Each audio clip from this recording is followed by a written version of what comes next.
Welcome to a new show. This is called How to Make Dr. Pepper Blackberry Hibiscus. First thing you gotta do is open up this can of Blackberry Hibiscus carbonated water. You pour it into this glass. Let it settle. And last but not least, you open up this can of Dr. Pepper.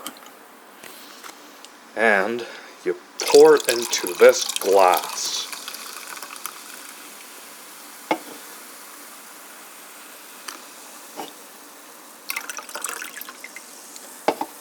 Enjoy it, and here's your Dr. Pepper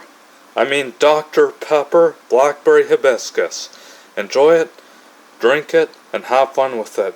Happy holidays, thank you, and have a good Christmas and a happy